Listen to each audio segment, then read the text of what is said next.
우리 하나님의 말씀 보시겠습니다. 오늘은요, 에베소서 2장 14절에서부터 18절까지 있는 말씀을 저와 여러분들이 같은 목소리로 봉독합니다. 에베소서 2장이고요. 오늘은 14절에서부터 18절까지의 말씀입니다. 찾으신 줄 알고 한 목소리로 읽습니다. 시작. 그는 우리의 화평이신지라 둘로 하나를 만드사 원수된 것 곧 중간에 막힌 담을 자기 육체로 허시고 법점으로 된 계명의 율법을 폐하셨으니 이는 이 둘로 자기 안에서 한 새 사람을 지어 화평하게 하시고 또 십자가로 이 둘을 한 몸으로 하나님과 화목하게 하려 하심이라. 원수된 것을 십자가로 소멸하시고 또 오셔서 먼 데 있는 너희에게 평안을 전하시고 가까운 데 있는 자들에게 평안을 전하셨으니 이는 그로 말미암아 우리 둘이 한 성령 안에서 아버지께 나아감을 얻게 하려 하심이라. 아멘. 아멘. 우리가 보통은요, 교회를 생각을 하게 된다면 교회가 무엇인가, 어떠한 곳이 교회인가 라는 이 질문들을 주변 사람들에게도 하게 된다면요, 주일 예배나 혹은 주중 예배만을 드리는 장소적인 개념으로 이해하는 사람들이 꽤 많이 있는 것을 여러분들이 아실 겁니다.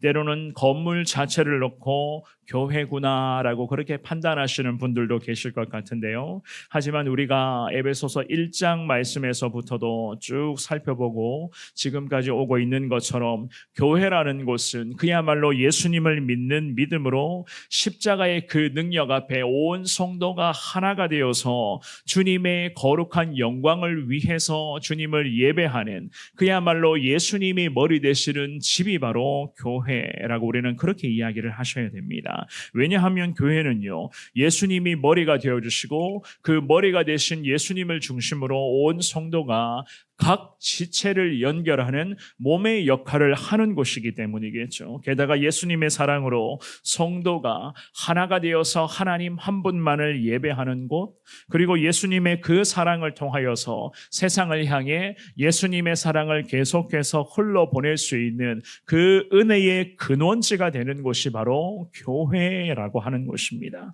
그래서 이 본문의 말씀에서 바울 사도는요, 교회의 정체성에 대해서 우리들에게 쭉 설명을 이어가면서 과연 시대가 찾는 교회, 그리고 세상이 원하는 교회의 모습을 계속 에베소 교회 성도들에게 그러한 교회의 모습을 성도가 하나가 되어서 그 교회의 모습을 온전히 갖추기를 원한다, 그 마음을 담아서 기도를 이어가고 있었습니다. 오늘 나누게 될 이 말씀을 통하여서 우리 예수님 주인 되시는 교회 계속 되게 하여 주옵소서. 십자가의 사랑으로 더 하나가 되는 하나님의 귀한 사명을 잘 감당하는 그러한 믿음의 교회 되게 하여 주옵소서. 주님 앞에 그렇게 교회를 위해서 기도하시는 여러분들 되시기를 주님의 이름으로 축원합니다. 우리가 오늘 본문의 말씀을 통해서도 두 가지로 주님의 마음을 살펴보기를 원하는데요, 그 중에서도 첫 번째입니다. 그리스도의 희생으로 말미암아 한 몸 되어야 될 교회인 것을 알 수가 있어요.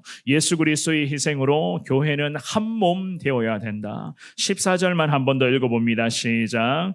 그는 우리의 화평이시니라 둘로 하나를 만드사 원수된 것 곧 중간에 막힌 담을 자기 육체로 허시고. 아멘. 화평이라고 하는 이 단어는요, 구약에서의 그런 샬롬이라고 하는 그 뜻에서 유래된 그러한 단어입니다. 인간의 삶 속에서 총체적인 행복과 평안을 위해 기도합니다라는 그러한 뜻을 담고 있는 그러한 단어입니다. 그런데 이 14절 말씀에서 화평이신지라, 곧 화평이라는 것은요, 당시 시대의 유대인들과 이방인들 사이에 적대 감정이 말로 할 수 없을 만큼의 그러한 참 안타까운 수준으로 계속 이어지고 있었는데, 유대인과 이방인 사이에 이러한 적대적인 감정이 중지되어야 된다는 의미를 가지고 이 바울 사도가 그분은 우리 가운데 화평이 되시는 분이시다라는 그러한 언급을 지금 하고 있었습니다. 그리스도께서 화평의 왕이 되셔서 이 땅에 인간의 몸으로 오셨고 둘로 갈라져 있는 지금의 이 안타까운 이 모습을 해결해 주시기 위해서 우리 예수님께서는 십자가 그 거룩한 은혜를 우리 가운데 허락하여 주셨다. 그래서 화평이 되신 예수 그리스도를 통해서 14절의 중반부에 보시면 둘로 나눠진 이 상태를 예수님을 통해서 하나가 될 수 있도록 주님이 이 모든 것을 다 해결하여 주셨다는 것을 의미하고 있어요.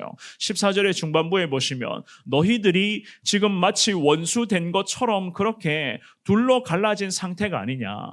중간에 뚝 갈라져 있었던 이 상태, 막혀있는 이 담장을 예수님께서는 자기의 육체로 모든 것을 다 허물어뜨리셨다.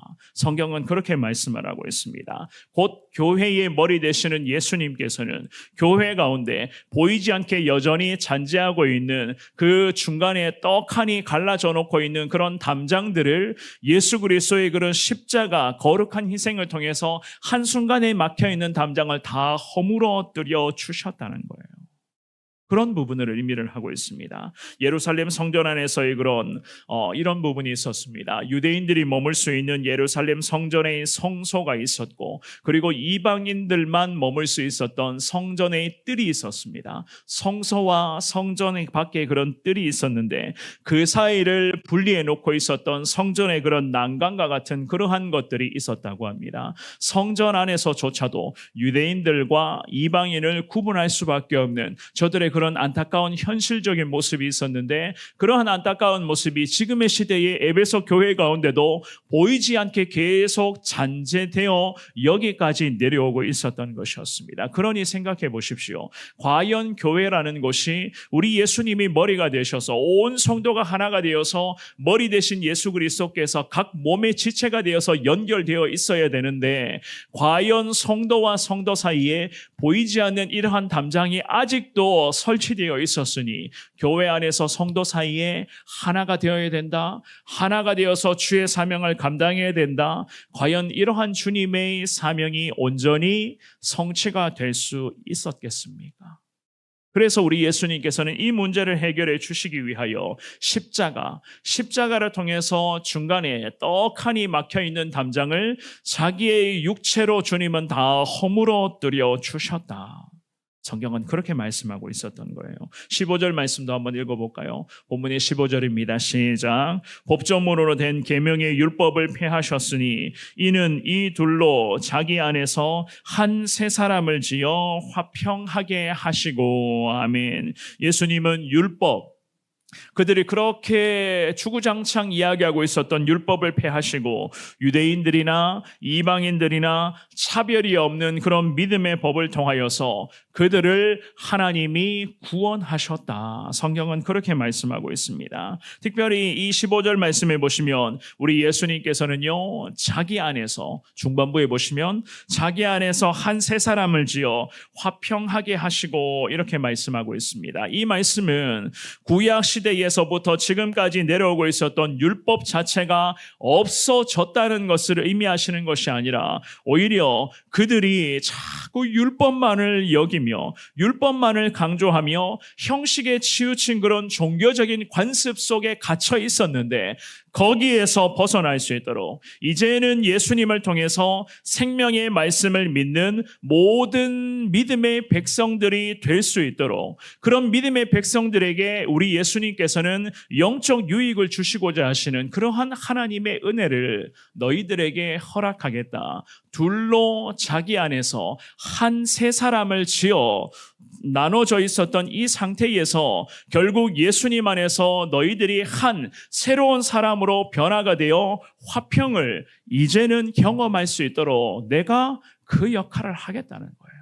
교회의 머리가 되시는 예수님께서 그 보이지 않는 그 모든 잔재물들을 주님이 계속 해결하여 주시겠다는 겁니다. 그러므로 우리는 예수님 안에 온전히 거하여야 되는 것을 시작으로 해서 그것을 더 나아가서 교회 공동체가 예수님 안에서 계속 거하면서 세대와 계층 사이에 그런 보이지 않는 구분이 있다면 그 구분이 무너뜨려질 수 있도록, 또한 신앙적인 부분에 있어서 신앙의 차별이 성도와 성도 사이에도 남아있다면 그러한 것들이 예수님을 통해서 다 허물어질 수 있도록 우리가 믿음으로 주님을 중심으로 하나가 되어 나가야 한다는 것을 오늘 본문의 말씀을 통해서 저와 여러분들이 깨달아야만 하는 것입니다. 그래야지만 이 교회 가운데 하나님의 은혜가 물밀듯이 몰려오게 되는 것이고, 하나님이 주시는 그 영혼 구원의 중차대한 비전, 전도와 선교와 기도와 예배, 말씀 중심의 그러한 믿음의 교회로서 온전히 하나가 되어 나갈 수 있도록 성령님께서는 날마다 우리 교회와 온 성도들의 삶의 현장 가운데 은혜를 더하여 주시는 것 아니겠습니까? 예수님을 중심으로 성도와 성도 사이에 하나가 되게 해달라. 보이지 않는 잔재물이 있다면, 혹여라도 보이지 않는 마치 경계가 우리 교회 가운데 남아있다면 그 모든 것들이 다 예수님 안에서 떠나가게 하여 주옵시고, 모두가 다 하나가 되어서 주님 귀한 사명을 잘 받드는 믿음의 교회 되게 해달라. 주님 앞에 그렇게 기도하며 나아가시는 저와 여러분들 되시기를 주님의 이름으로 축원합니다. 두 번째입니다. 죄악을 물리쳐 주시는 예수님이신 것을 알 수가 있습니다. 16절의 말씀 같이 봅니다. 시작. 또 십자가로 이 둘을 한 몸으로 하나님과 화목하게 하려 하심이라. 원수된 것을 십자가로 소멸하시고. 아멘. 이 바울은 그리스도의 십자가 대속의 희생이 목적하는 바가 무엇인가? 결국에는 죄로 인해서 생겨난 원수된 것을 십자가의 은혜로 제거해 주시고 궁극적으로 하나님과 화목을 이루어 가는 것임을 이 16절 말씀을 통해서 우리들에게 가르쳐 주고 있습니다. 그래서 예수님의 십자가로 개인적인 삶의 모습뿐만이 아니라 예수님의 십자가 은혜 앞에 온 성도, 온 교회가 한 몸 되어야 한다는 것을 이 바울 사도가 연거푸 지금 강조하고 있었던 거예요. 특별히 16절 말씀을 보시면 한 몸으로, 이 둘을 한 몸으로 이루어 주셨다. 한 몸이라고 하는 것은 곧 원수된 상태를 십자가의 은혜로 말미암아 모든 것을 주님이 단번에 해결해 주셨다는 거예요. 그래서 한 몸 되도록 주님이 은혜를 베풀어 주신다.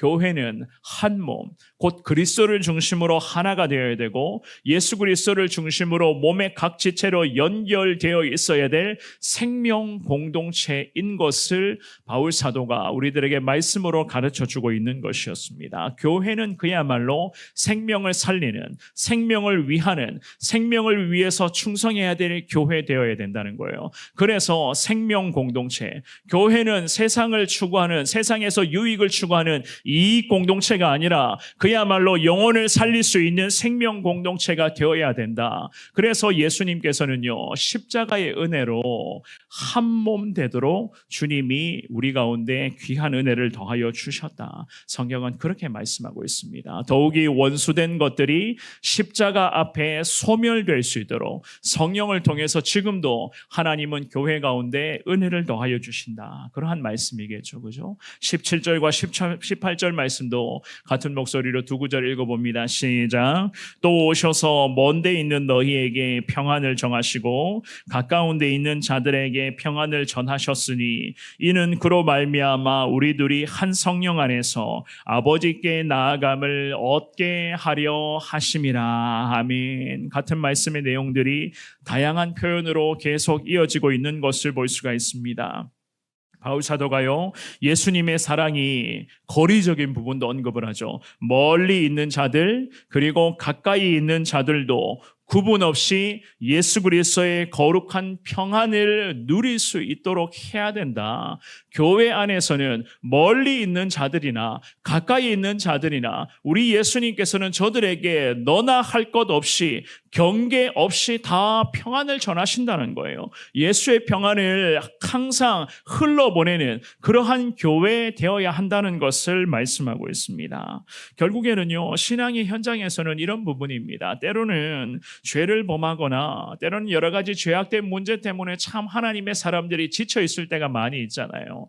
크고 작은 인생의 문제로 인해서 신앙인들이 영적으로 굉장히 에너지가 다 소진되어 있을 때, 하지만 또 이와는 반대로 하나님의 축복과 은혜로 말미암아 그 놀라운 은혜를 계속 누리며 나아가는 은혜의 풍성함의 시기를 보내는 그러한 때도 분명히 있을 것입니다. 하지만 이러한 것과는 구분 없이 우리 주님께서는 하나님을 기준으로 봤을 때, 교회를 기준으로 봤을 때 죄악된 문제로 혹여라도 하나님께 멀리 떨어져 있는 상태에 있거나 아니면 하나님의 은혜로 하나님께 딱 붙어 있는 상태에 있거나 이런 것 관계없이 다 하나님의 사람들은 하나님의 은혜와 하나님의 평강을 누릴 수 있게 해야 된다. 그것이 바로 교회와 성도의 사명적 역할인 것을 우리 성경은요 우리들에게 그렇게 가르쳐주고 있습니다. 결국 이 모든 것 생명 공동체이니 하나님께서는 우리 성원교회를 향해서도 마찬가지죠. 이 지역에 많은 영혼들이 있잖아요. 그 많은 영혼들이 시리와 절망 가운데 살아가고 있는 영혼도 있을 것이고, 더욱이 하나님의 교회의 성도로서 하나님의 은혜를 누리며 지내는 우리와 같은 사람들도 있다는 거예요. 하지만 너나 구분할 것 없이 하나님은 그 영혼들이 다 예수의 평안을 얻기를 원한다. 그 예수의 평안을 어떻게 우리가 그들에게 전할 수 있느냐? 교회를 통해서 한 몸 되어 저와 여러분들이 하나가 되어서 주님 앞에 기도하며 이 예수의 평안이 하나님 멀리 떨어져 있는 사람들에게도 계속 전해지게 해달라.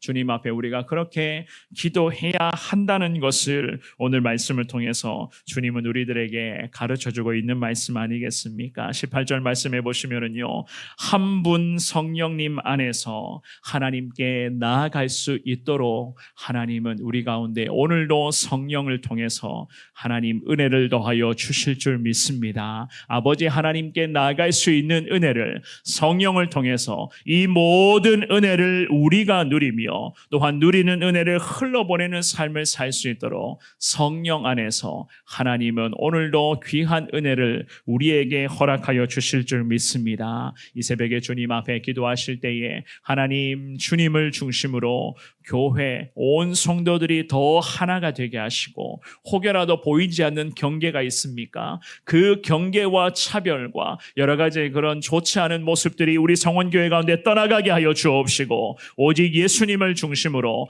한 몸 이루어서 멀리 떨어져 있는 자들, 가까이 있는 자들 구분하지 말고 주님의 평안과 예수의 사랑을 계속 흘러보내는 믿음의 교회 되게 하여 주옵소서. 주님께 이렇게 기도하시며 성령 하나님의 이끄심에 따라 오늘도 당당하게 승리하시며 그 하나님의 이름을 높이며 주님의 사랑을 계속 흘러보내는 데에 오늘도 부족함이 없는 여러분 모두의 삶이 될 수 있기를 주님의 이름으로 축원합니다.